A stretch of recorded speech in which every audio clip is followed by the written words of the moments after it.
Let's go to somewhere where it's a little bit warmer right now, regardless of what time of the year it is. How about down in that state of Texas? There's always a lot of college football, high school football, you name it, they have it. There's always some kind of football happening in the state of Texas.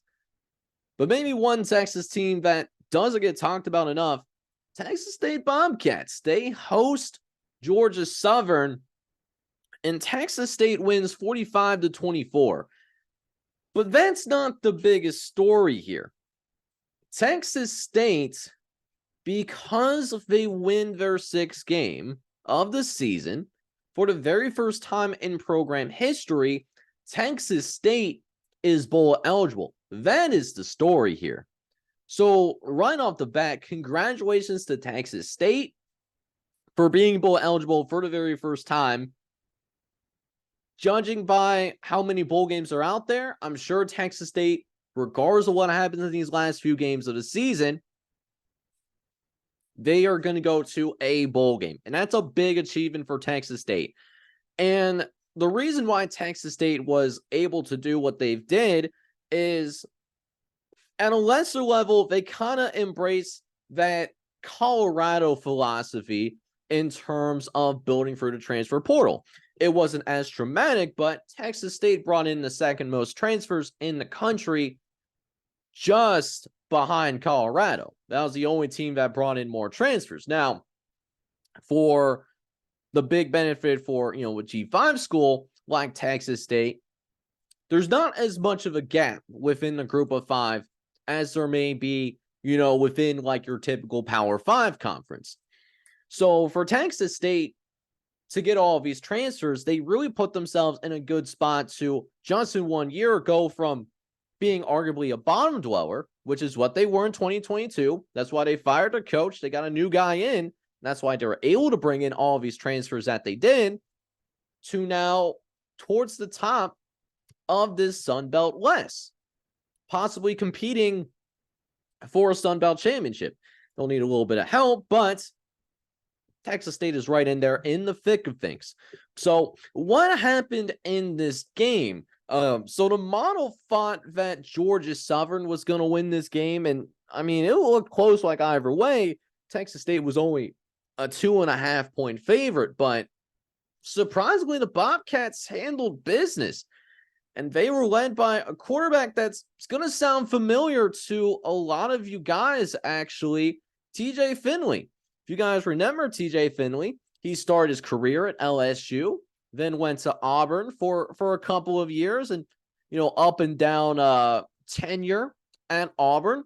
And now he's here at Texas State, actually gets a chance to be the full-time starter for an entire year. And TJ Finley's balling out, man, at least in this Sun Belt Conference. In this game in particular, he threw for 300 yards, 3 touchdowns. And what allowed Texas State to really took control in this game, they scored on 6 consecutive drives. And it didn't start from the get-go. After a fumble that they had late in the first quarter, here is how those next 6 drives specifically played out for Texas State. Touchdown, touchdown, field goal, touchdown, touchdown, and then, wait for it, you guys aren't going to believe it, touchdown. we got a touchdown there as well. So, Texas, that last touchdown happened in the third quarter. And at that point, Texas State was up 45-10.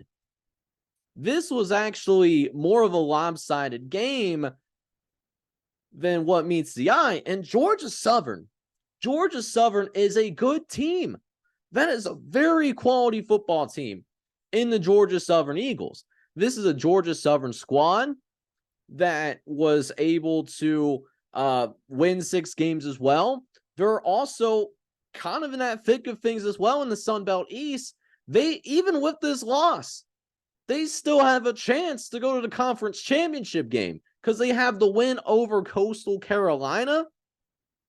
So even with this loss, they still kind of control their own destiny.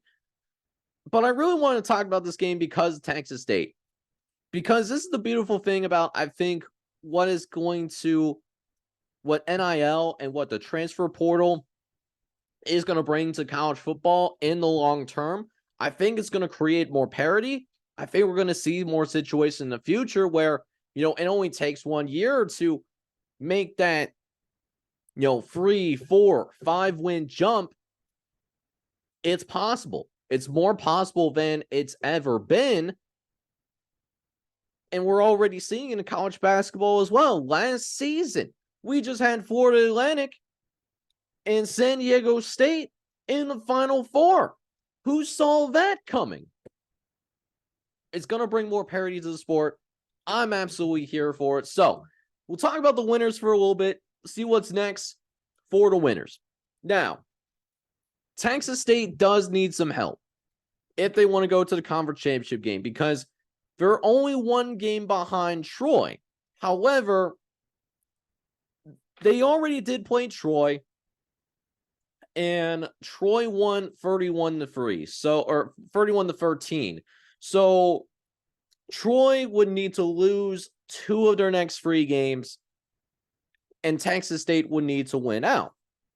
Assuming that somehow Texas State or Troy does lose 2 of those next 3 games, 2 of them are bottom dwellers, so I doubt it. But let's just say, for the sake of argument, that Troy somehow drops those 2 of those next 3 games. What is Texas State's schedule looking like? They got Coastal Carolina on the road. That could be a big one. That could be a possible Sun Belt Championship preview. Certainly there. And then they'll have Arkansas State on the road. Decent team. They looked a lot better in September, by the way. A lot of people remember Arkansas State from Butch Jones fake crying or actually crying on the sidelines after Oklahoma was raw dogging him. No, Arkansas State's actually a solid team after all. And then they'll have South Alabama at home, a team that I did have, admittedly, winning the Sun Belt this year. They disappointed. South Alabama has been a disappointment. It's going to be a senior day as well. So I'm sure that'll be an emotionally charged home atmosphere for their final home game. But there is, I say this because there's a real chance out there that Texas State could build off of this. They've already have the most wins in their time at the FBS level. It's a very real possibility that they can finish this year with 8, 9 wins. That's a great year for Texas State. And as for Georgia Southern, this loss sucks. This loss doesn't look good at all. But even Georgia Southern, who, like I said, really good team there in Georgia Southern, they still control their own destiny to get to the Sun Belt. They got Marshall on the road, and Marshall is another team that has disappointed me. I thought Marshall was going to hit their over-under in terms of, I thought they would hit the over in terms of number of wins this year, but they haven't done it. They're not going to do it. So they've been a disappointment for me, but, we'll see what this Marshall team could do towards the back end of the season. They have Old Dominion at home, which, could be a spicy team. Loves to give certain squads a scare, but I expect Georgia Southern to win that game too. But the big game that's going to determine who could possibly represent the East for the Sun Belt, because James Madison is not eligible for the Sun Belt Championship because of those archaic NCAA rules. I strongly disagree with it, but I'll dive into that another time. That road game against Appalachian State, those 2 teams are tied right now in the Sun Belt Conference standings. Georgia Southern already has a win against Coastal, but if Georgia Southern beats App State on the road, then it's very likely that Georgia Southern would be the ones that would represent the Sun Belt East in the event that James Madison cannot get their waiver approved by the NCAA before the end of this season. If there is an NCAA waiver, I would imagine the Sun Belt would follow suit as well. That's a conversation for another time. But This is an impressive win by Texas State, but the job's not done. It's not finished for the Bobcats. They could be in store for an amazing season, a one remembered in the record books at Texas State University. It just depends on what they want to do in this last month of the season. It's all up to them. Georgia Southern also control their own destiny. Hey, who knows? In this beautiful game of college football, we might see these two teams play again. You truly never know.